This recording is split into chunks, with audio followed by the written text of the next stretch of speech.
کلمہ پڑھنے والوں کے اوپر، سیدھے سادے شریف لوگوں کے اوپر، اللہ کے آگے اپنے ماتھے کو ٹیکنے والوں کے اوپر تم ظلم کرتے رہے میرے پیارے ساتھیوں۔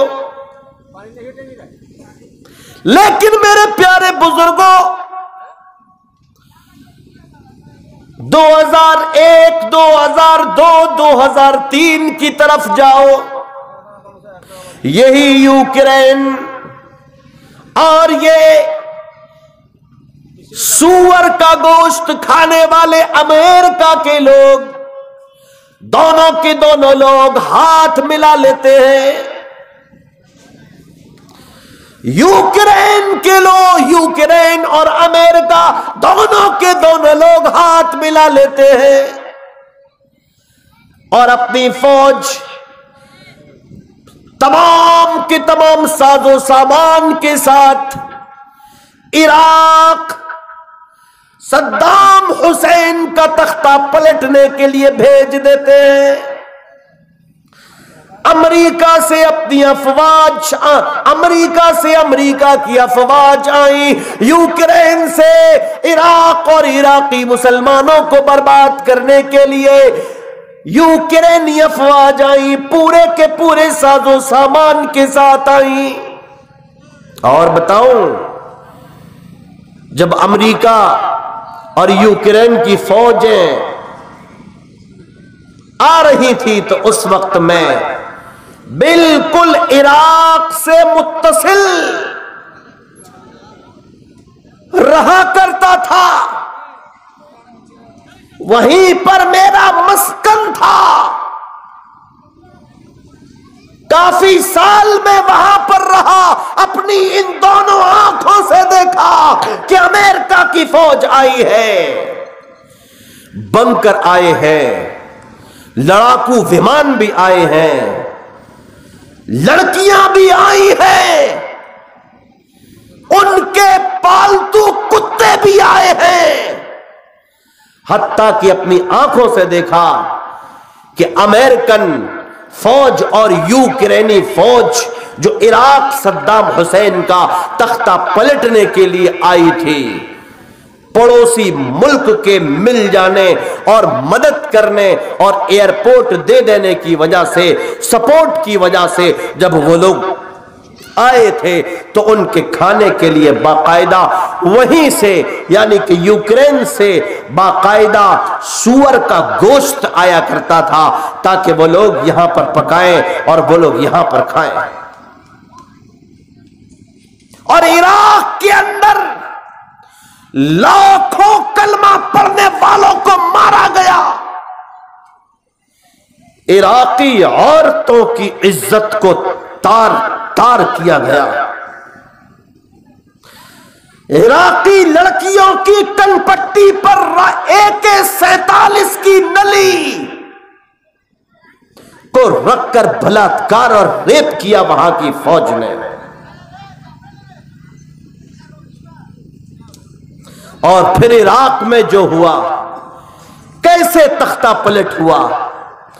کیسے لاکھوں لوگ مارے گئے، عراق کو بارود کا ڈھیر بنا دیا گیا۔ ابھی چند سال ہی گزرے تھے کہ آج جس یوکرین نے عراق کو تباہ کیا تھا، آج اسی یوکرین کو پوتن یعنی کہ روس کی طرف سے تباہ و برباد کیا جا رہا ہے۔ اور عجیب اتفاق کہ امریکہ کو مدد کے لیے پکار رہا ہے، امریکہ مدد کے لیے نہیں آ رہا۔ پوری دنیا کے سامنے زیلنسکی مدد مدد مدد کے لیے گہار لگا رہے ہیں، لیکن کوئی وہاں پر مدد کے لیے نہیں پہنچ رہا ہے کہ وہاں پہنچے اور روس کی طرف حملہ کرے، کوئی نہیں پہنچ رہا۔ کیا یہ اللہ رب العزت کی مار نہیں؟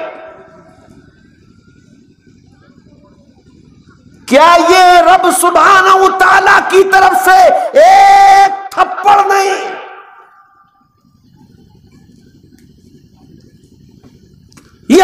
کی طرف سے ایک مار تھی،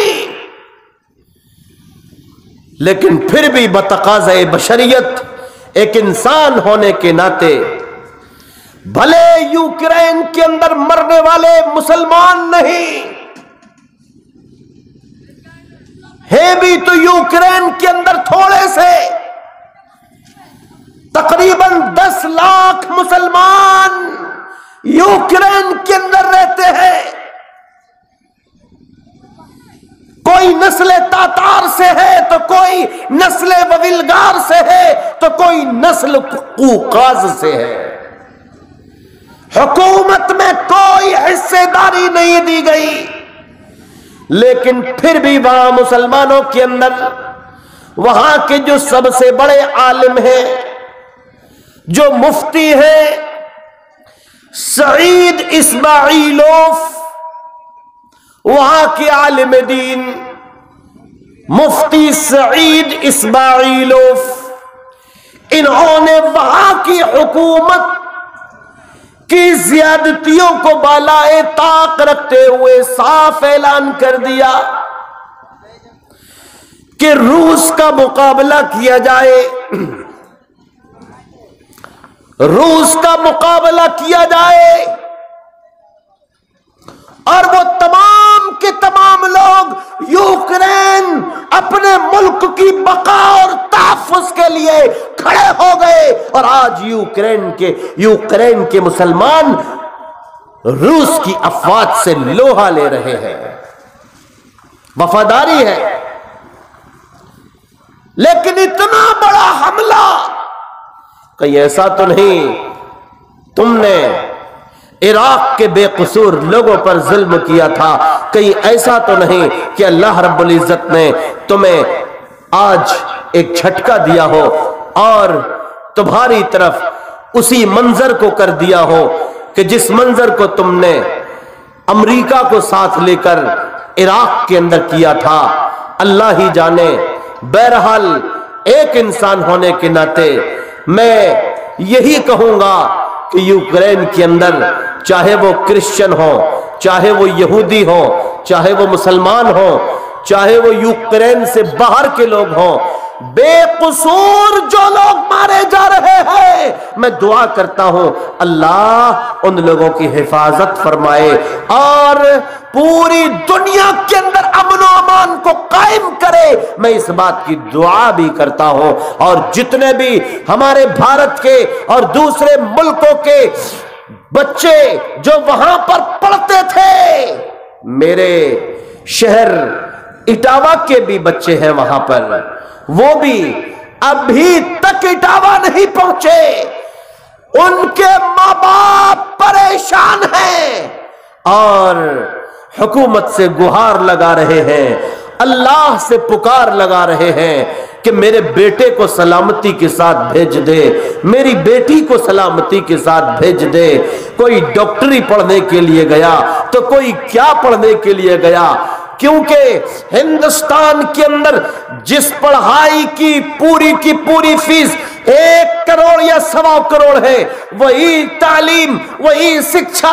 یوکرین کے اندر 20 سے 25 لاکھ کے اندر مل جاتی ہے نا۔ اور بھی دوسرے ممالک ہیں، بنگلہ دیش بھی لوگ پڑھنے جاتے ہیں، ازبکستان بھی جاتے ہیں، قزاقستان بھی جاتے ہیں۔ بہرحال میرے ساتھیوں، جتنے بھی لوگ وہاں پر پھنسے ہوئے ہیں، میں دعا کرتا ہوں اللہ سب کو اپنے اپنے پریوار کے اندر سلامتی کے ساتھ پہنچا دے، اور جتنے بچے بھارت کے وہاں پر مارے گئے ہیں روس کے حملے کے اندر، پوتن کے حملے میں، اللہ سے دعا کرتا ہوں بھارت کے یا کہیں کے بھی جتنے لوگ مارے گئے ہیں، اللہ سب کے پریوار کے لوگوں کو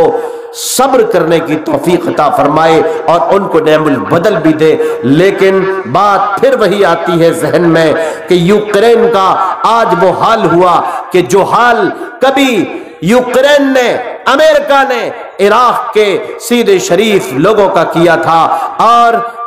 اور وہاں پر لاکھوں لوگوں کو جو بے قصور تھے ان کو مار دیا تھا۔ میرے دوستو، میرے عزیز ساتھیوں، لگتا ہے کہ یہ اللہ کی مار تھی، اللہ کی مار ہے جو یوکرین کے اوپر بمباری ہو رہی ہے۔ روس کسی کی نہیں سن رہا ہے، پوتن کسی کی نہیں مان رہے ہیں، اور وہاں پر بمباری پر بمباری، نہ دن دیکھا جا رہا ہے نہ رات دیکھی جا رہی ہے۔ بہرحال میں دعا کرتا ہوں اللہ رب العزت امن و امان کو قائم فرمائے۔ میرے عزیز ساتھیوں، میں صرف اتنا کہنا چاہتا ہوں، ہم اور آپ جو اس دنیا میں رہتے ہیں، ہمارے اور آپ کے بھی معاملات اللہ رب العزت سے اچھے نہیں ہیں، ہمارے اور آپ کے تعلقات بھی اللہ رب العزت سے کوئی بہتر نہیں ہے۔ ان لوگوں نے ظلم و ستم کیا تھا، ان لوگوں نے ظلم و ستم کیا تھا عراق کے اندر جا کر، آج اللہ رب العزت نے ان کے یہاں پر خود انہی کے لوگوں سے برا حال کروا دیا، بے قصور لوگ مر رہے ہیں، بلڈنگیں وہاں پر گر رہی ہیں۔ لیکن عزیزوں، میرے بزرگوں، آج ہم نے اپنے رب کو ناراض کیا ہوا ہے۔ بات اتنی ہے، ہم نے اپنے رب کو ناراض کیا ہوا ہے، نمازوں کو چھوڑ کر، جہیز مانگ کر، شراب پی کر، چوری کر کے، ماں باپ کا دل دکھا کر، ہم نے اور آپ نے جو اپنے ماں باپ کا، اپنے رب کا تمام گناہوں کو کرنے کے بعد میں جو دل دکھایا ہے، کہیں ایسا نہ ہو کہ اللہ رب العزت کی مار ہمارے اور آپ کے اوپر پڑ جائے، اور اللہ رب العزت ہمارے اور آپ کے اوپر، ہمارے اور آپ کے اوپر کوئی عذاب بھیج دے، کوئی جھٹکا بھیج دے کہ جس کی وجہ سے ہم اور آپ بھی برباد ہو جائیں۔ اس لیے میرے ساتھیوں، میں پھر یہ کہنا چاہتا ہوں، میں پھر آپ تمام کی تمام لوگوں سے کہنا چاہتا ہوں، میرے پیارے ساتھیوں، میرے پیارے نوجوانوں، رمضان کا وقت بالکل سے قریب ہے، شعبان کا مہینہ چل رہا ہے، برے کاموں سے توبہ کر لو، برے کاموں سے دور ہو جاؤ، اللہ رب العزت کو راضی کرنے کی فکر کرو۔ اس دنیا کے اندر جو بھی گناہ کا کام کیا ہے، اس گناہ کے کام سے، اس غلط کام سے اپنے آپ کو دور کرو اور توبہ کرو، اور اپنے رب کو، اپنے اللہ کو راضی کرو۔ اسی کے اندر نجات ہے، اسی کے اندر کامیابی ہے، اور اس کے علاوہ کوئی راستہ نہیں کہ جس کے اندر ہمیں کامیابی مل پائے۔ اللہ تبارک و تعالی ہمیں اور آپ کو نیک عمل کرنے کی توفیق عطا فرمائے۔ مولا کریم ہم تمام کے تمام لوگوں کو برائیوں سے بچنے کی توفیق عطا فرما، اچھا سماج اور اچھا معاشرہ بنانے کی توفیق عطا فرما۔ وما توفیق الا باللہ العلی العظیم۔ استغفر اللہ واتوب الیہ واستغفروہ انہ هو الغفور الرحیم۔ والسلام علیکم ورحمۃ اللہ وبرکاتہ۔ آئیے